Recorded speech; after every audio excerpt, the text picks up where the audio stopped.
Rides that are over. Yeah, this is over. And this is unfortunate, man, because we have situations that go on in our community where everybody is riding for this. Like I can't find not one person who would be against a new Black Wall Street. Right.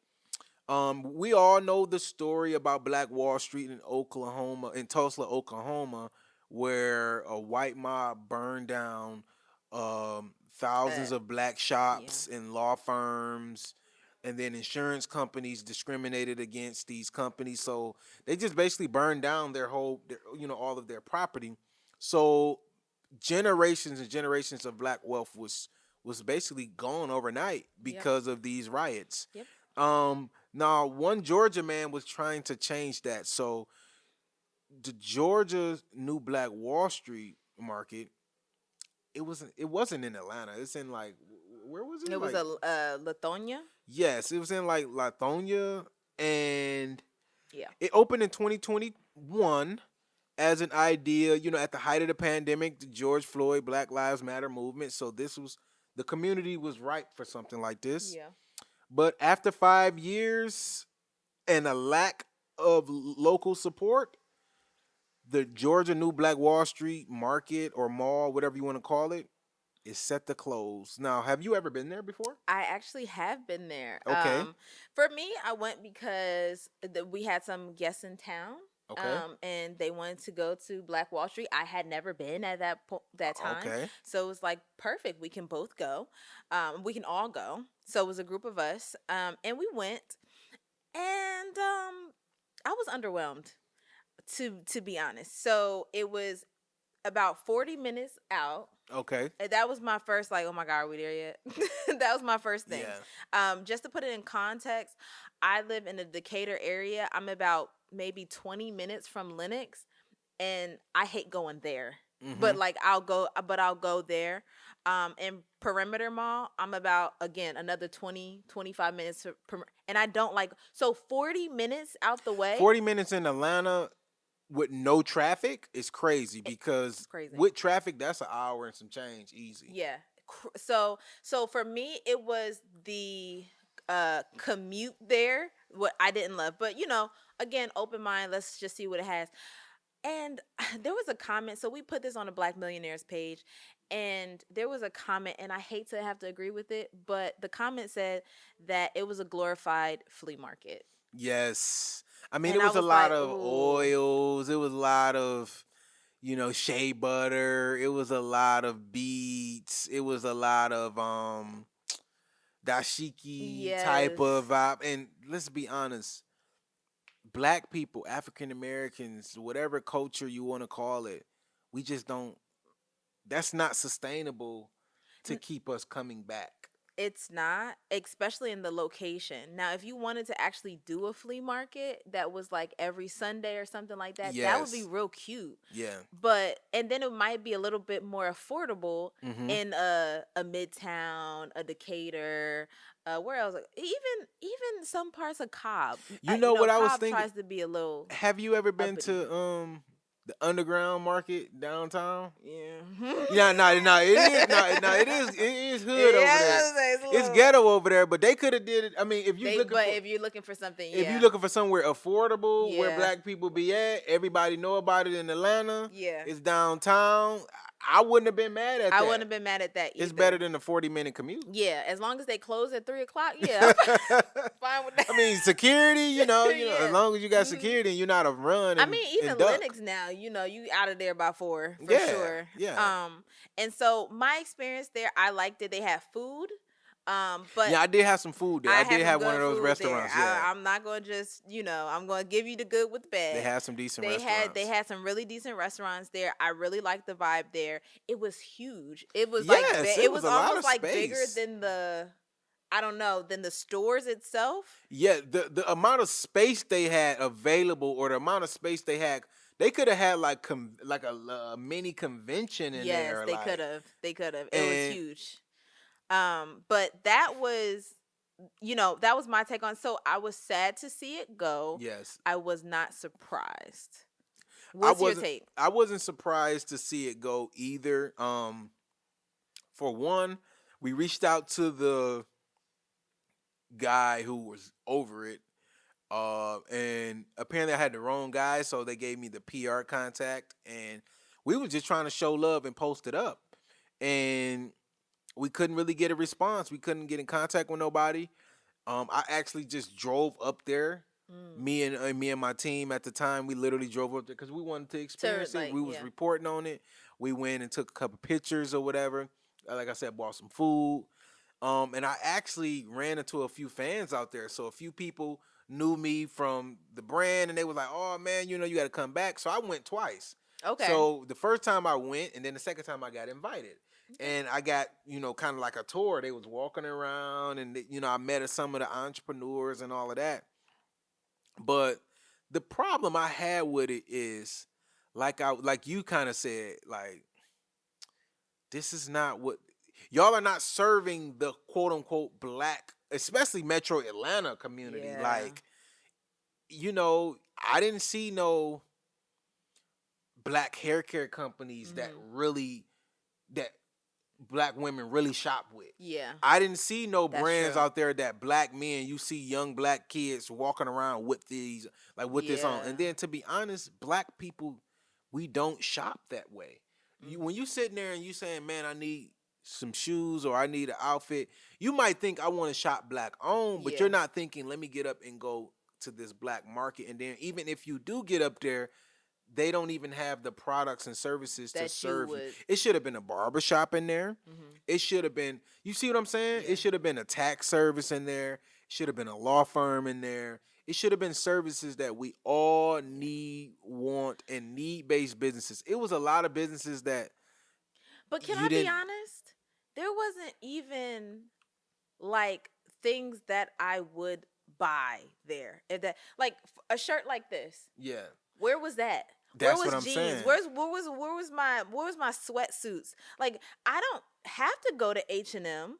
I don't have to go to Zara. I should be able to go to a Black Wall Street and get some really cute things that I would actually wear. Not for nothing. I got a couple dashikis, okay? But I don't wear Everybody done had their dashiki moment. what I got a couple dashikis, I got a couple muumuus, like you know what I Everybody, mean. But I'm not muumued out. I'm not dashikied you're out. not wearing that every day, so you're not about No, to go overwhelmingly spend a lot of money on that. and honestly, I wouldn't even to be real. Black people are too, and I usually don't say this. I don't use black people as a monolith, but in this case, I would say that I'm 90% right. Black people are too um institutionalized Yes. about shoes for a shoe store to work. So I don't think it's gonna happen.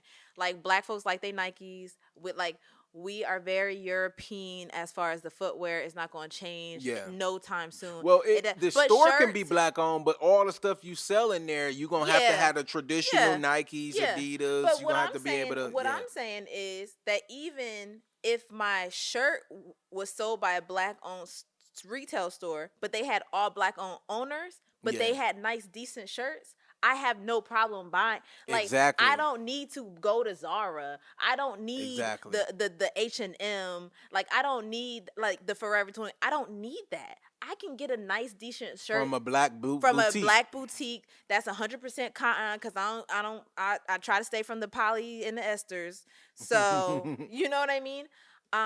And that was what I was disappointed in because I was like, honestly, if I wanted to get a nice, two-piece set, like a nice like even like a hoodie and a sweatpants or something like that, I did not see anything that I Right. would wear at all. Yeah.